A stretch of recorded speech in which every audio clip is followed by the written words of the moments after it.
I am a published author. I am no James Patterson, Stephen King etc., and really it's not the purpose of me writing, but I make fun money off my book sales. In a given month I am in the green by $100 to $300 on a new book depending on the book genre and season when first published. I don't really even do it for the money, like I said.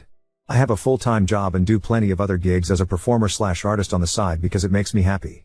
Artistic expression just makes my world brighter and helps me from falling into bad mental health cycles, as I am diagnosed with depression, anxiety, and PTSD, or what I like to call, the holy bullshittery, blessed be its name. I started writing as a kid because I am dyslexic, ever see a person when you spell a weirdly spelt word and they look like they want to jump into oncoming traffic? I'm worse. Don't give me verbal directions, FFS, text it. Point. Anything. The second my mental word is required to need to know too many words at any given time, I panic. I have tried every class, app, TikTok life hack, it's not my strength. I am good at other things like coding or planning events etc. I have other strengths. So I just do my best and keep swimming like a dyslexic dory. That said, I was teased and bullied relentlessly all through childhood, a lot growing up, and labeled the dunce, so the trauma lives. For an example, I was in my local paper, small town, for an event at school. I was like second grade at the oldest. I made a whole imaginary town out of recycled materials and had a story with it as my end-of-year project. I worked on it for literal months, even figuring out how to make it foldable so it easier to travel with it in my grandfather's minivan.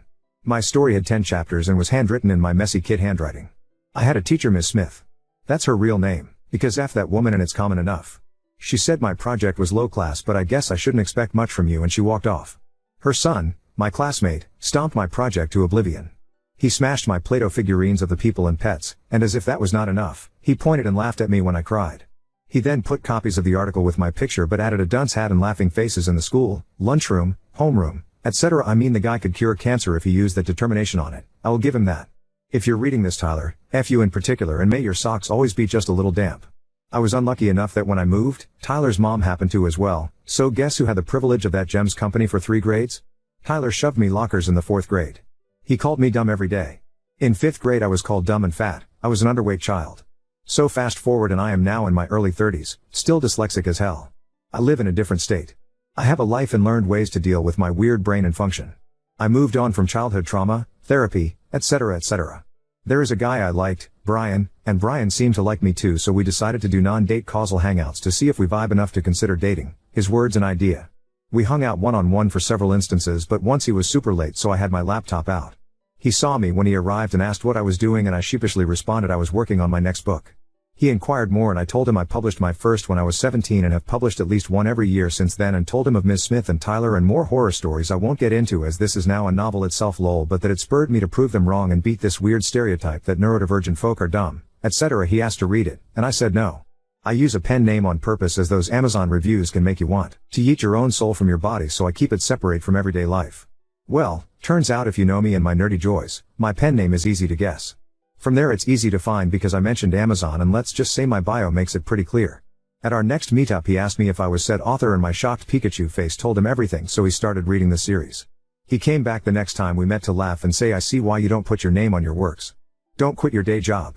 Your writing sucks. And he placed a copy of one of my books down on the bar. I couldn't help but drop my shoulders. He was laughing and talking, not seeing my expression, and kept saying how he wasted hours of his life in FFS. Someone take my laptop as it might be a lethal weapon meant to kill us all with boredom. Turns out he's not into mysteries or fantasy. I said that maybe it's just not his genre, and he said it wasn't, but an R-word, 3rd grader could have done better, and it's a good thing I'm good at my job. It was then that I could see he actually took in my expression and he backtracked. You clearly don't do it for money, so it's whatever, right? And said I have other strengths, but he did not believe at all that I make money off this. He asserting surely, I buy my good reviews and probably bulk buy my own books to improve sales. I don't do any of that. I just smiled it away and said, well, I can't please everyone, but I did make $250 this month from the sales of my last book alone, so some people must like it, and laughed it off. But I knew then and there I didn't want to pursue him anymore. When he texted to see if I planned our next hangout, I was honest and texted back that I wasn't interested, and said that while I can take a note or any criticism, the way he went about it was hurtful and I don't want to be with someone who treats me that way for a hobby, that we are different people but I would like to remain friends, as otherwise we get on well, but nothing more. He went off on me saying I picked the wrong time to lash out as he was having a bad day and now I've made it worse, and that I am so rude and petty to be mad at honest criticism. He said that if I am so sensitive over honest opinions, good luck finding anyone who would want my dumb, since looks are all I have with makeup and work and nothing between the ears. I blocked him, but we have a mutual friend group and almost all of them have been asking me what's going on and that I broke his heart. I was thinking, what? How? They said he's been depressed and asking about me and figured out I blocked him on everything and wants to give me a birthday gift. My birthday party passed last week and I didn't invite him. My friends are saying we are adults and this is immature. I mean, I am not a saint and I have toxic traits too, but I don't want to be with someone who criticizes me and my work that way and treats me like Bantha Poodoo. Am I crazy? Update 1. Hi, so for anyone who cares to know, Brian told all our friends that I rubbed my achievements in his face and called him an idiot. I never said anything like that. He told them also about my post, so he found it somehow and started telling everyone that I am trying to slander him as girls can ruin a man's reputation by snapping her fingers, and suggested my next move would be to say he assaulted me. Some of our friends came at me hard saying I was bullying him and trying to ruin his rep, and all he did was asking a girl he liked out for drinks and that I need to apologize and just suck it up and go to drinks with him. They since have either outright not invited me out with the group or disinvited me to events, and it was really hard to accept. I was really confused, because he was the one who made fun of me, and I wrestled with myself going over every talk again and again, wondering if I inadvertently said or did something to upset him. It wasn't until I checked our text and message history that it occurred to me to send the screenshots, as he called me a moron, and then when I rejected him he called me fat, desperate, and stupid. And there were more such messages after he found my book series. So I took screenshots and sent it to my friends and they were shocked. Apparently, according to Brian, my outwardly sweet demeanor hides my judgmental and cruel side, and that I strung him along and called him a loser when I told him I wasn't interested in dating him. I even pettily went back before all of this and screenshot some of his rude or mean texts he made. And I screenshot my actual rejection text and his response and sent that along as well. Now the tides have shifted and most of our friends think he was the and 2 of our friends are saying I am sending my choice of screenshots to make him out to be a villain, and that they have seen the real screenshots of me bullying him. I asked them to produce such screenshots, but they refused and said I wouldn't be worried about them if I was innocent, as some sort of gotcha. I feel really bad, as I wanted to stay friendly, but I can never look at him with any semblance of respect anymore. I am glad it's cleared up with my friends, sans the 2 holdouts, but they are now also on the outs with the group, so things are looking back to normal.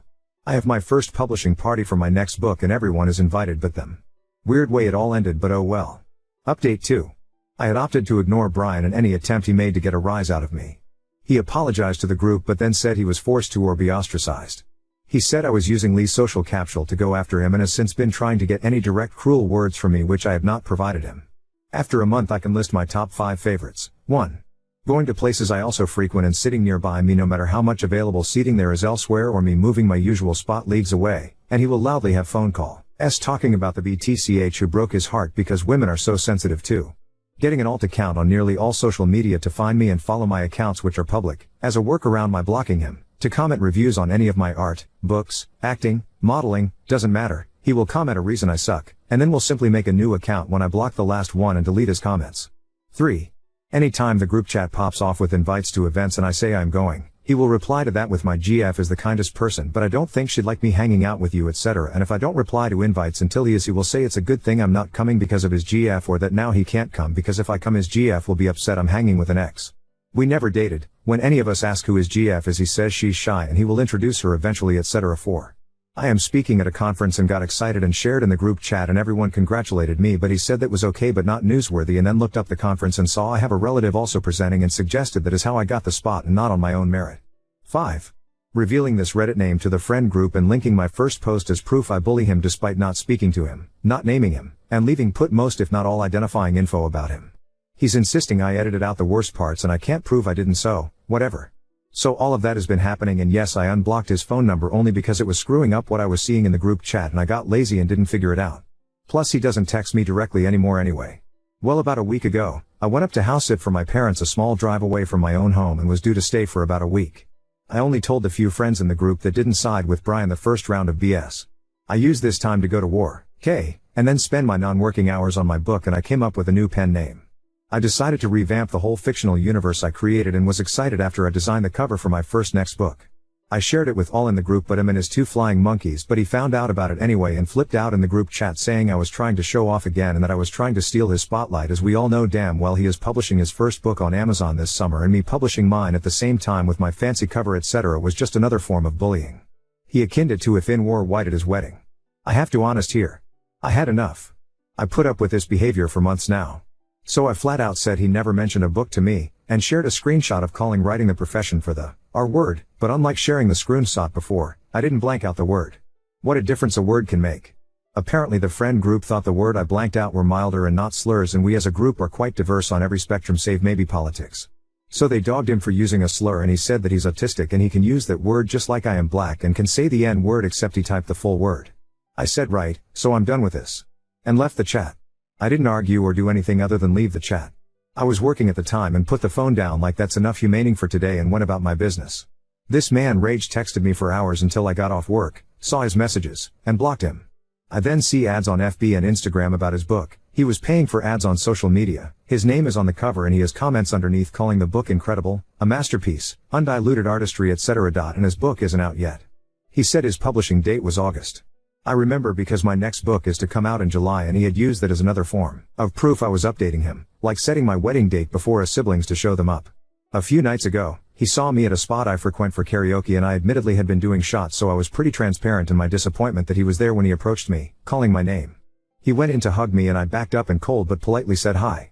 He sensed my attitude and threw his hands up laughing saying ooh are you in another mood and I opted to ignore him and move seats closer to the singers and some friends. A few fellow regulars told him to leave me alone and he was spinning a tale that we slept together and I led him on, and now I am ignoring him and acting like I hate him, all because he is writing a book. He said I inspired him to write and I was angry his book was better and cited the reviews he got on social media. Well, that was enough for some to call him a creep and he went off about it. Shouting and the like.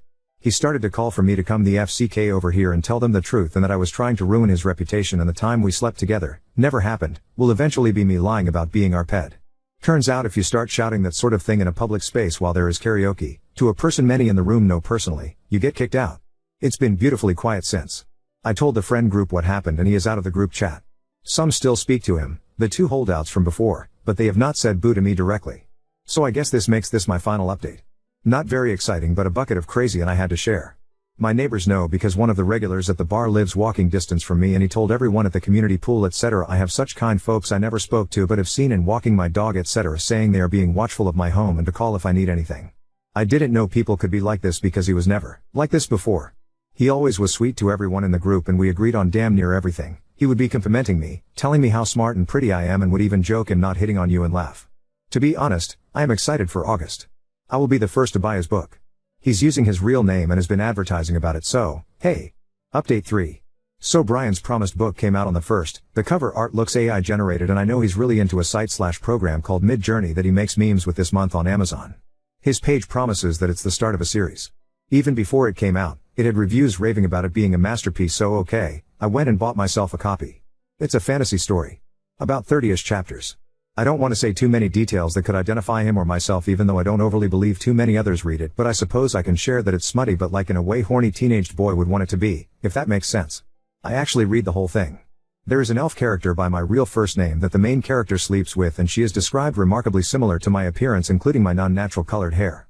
She ends up be outed as a narcissistic traitor and is killed, like Game of Thrones style dead. I talked to some friends that know the both of us about it and even brought the book and we spent a good chunk of time reading pieces of it over drinks and my friends agree it's a rage write. They even pointed out other characters named and given the vague appearance of other people Brian knows or has talked about and the ones we know he doesn't like, such as our friend group that cut ties with him, all have something awful done to them and characters with the names of his two friends that sided with him. Still waiting on those screenshots and proof I bullied this man, guys, became rulers in this fictional land and were portrayed as heroic I'd kicks to the main character that has his real name and of course is the hero of the story. It had several plot holes and I'm not trying to be mean, but it didn't have an editor and it showed. I promised I am not trying to be cruel about this because the dude did write a book and I know from personal experience that in and of itself is a hell of a feat. It's hard and at times infuriating and it takes a lot of dedication and time. I'm not trying to belittle his efforts at all, fair play to that, but it's quite clear it was rushed. The chapters vary in length with some being super weirdly short and choppy and others being super long and wordy. If you write a book, have it edited. Trust me on this. I'm a wordy person too, if you haven't noticed Lamau, plus my brain has a hard time with typos and the like, you don't want something out there not read over at least once at the very least by someone you know to check for these issues. Brian saw me about a week ago out and about and he'd be lying to me, I mean he was zeroed in on me. I knew what was happening before he even opened his mouth. He needed to talk about his book. He was so nice to me it was actually uncomfortably nice but I can't explain the look in his eyes. He hates me. He launched into the whole story that he wrote a book too and it was so easy and it's selling really well, probably better than mine. His exact wording, because it was such an obvious jab I couldn't forget, was yeah I was so surprised I think I have like double your numbers or something. Maybe it's how I marketed it or something. Maybe you should try, and he went on to give me tips that I so clearly needed.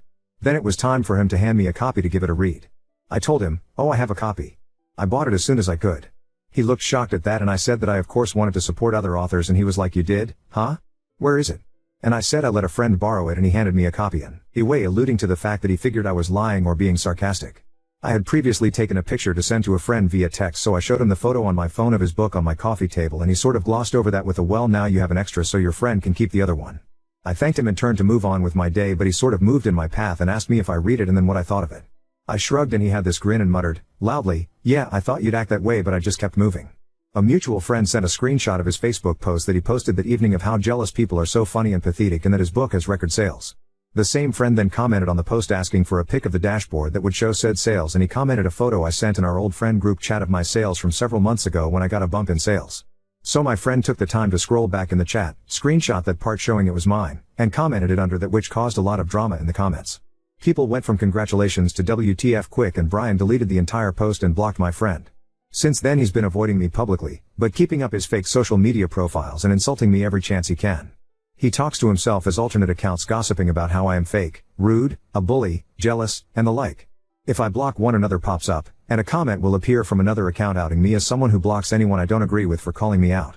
I stopped blocking mostly because in our new friend group chat, we post screenshots of the comments and messages, and it's become a sort of game to spot his accounts. So Brian, because I know you're reading this, I will be keeping this account, and I've found writer subs here I will be joining. Now on to second story. Husband wants his ex-wife to be our daughter's primary caretaker instead of daycare, but I'm firm on maintaining our boundaries. My husband, 38 male, is trying to convince me, 28F, to have his ex-wife be the primary caretaker for our daughter instead of utilizing daycare when we return to work. Our daughter will be 3 months old when my maternity leave ends, and the plan has always been for her to go to daycare. We have read reviews and interviewed the director at the daycare, and up until about a month before our daughter was born he seemed satisfied with this arrangement.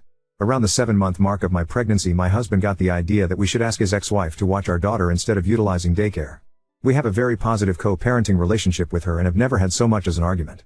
We all work together to do what's best for their son, M8. While we have a great co-parenting relationship, I'd like to maintain the current boundaries we have in place. To me, having to drop our daughter off every day and pick her up before and after work has potential to blur lines and create an arrangement I'm simply not comfortable with. While I understand this would likely save us money and give him peace of mind with personally knowing who will be watching our daughter, I don't think it is something I will ever be entirely okay with. He insists I need to put my ego aside and take emotions out of my decision making to choose what's best for our daughter. This arrangement would also require him to alter his work schedule significantly and require either one of us to take off work when she or their son is ill, not to mention we would have to plan summer vacations around her schedule as well. Maybe I am more comfortable with the idea of daycare since I was in one until roughly 5th grade and still maintain contact with the teachers I had while there. I just want to maintain boundaries, so am I the asshole for not wanting my husband's ex-wife to watch our daughter full-time when we return to work? Update 1. After showing my husband the post I made here on Reddit, he seemed genuinely surprised with the overwhelming number of people that were siding with me on this. After reading through comments, we had a very cordial conversation about why he feels his ex would be a better option than daycare. He went on to explain that he was often watched by his father's ex growing up and that he felt it created a village for him to rely on as a kid. With his ex watching our daughter, he feels we would eliminate risks associated with daycare, and this would allow our daughter to have the undivided attention of one individual. Thanks to this post, he was much more willing to hear me out and ultimately left the decision up to me, but still made his opinion on daycare very clear. After our argument the other night, I gave in to a certain extent and told him to reach out to his ex to see if this is something she would even want to do. While she wasn't opposed to it, she wasn't necessarily jumping at the opportunity either. She seemed indifferent and more like the money would be beneficial, but wasn't going to be offended if we chose daycare at the end of the day. I have stood my ground throughout this and made it clear I'd like to maintain our current co-parenting dynamic and avoid putting ourselves in a position where we could jeopardize the relationship. We still don't agree on the matter, but he has accepted my choice and validated my feelings.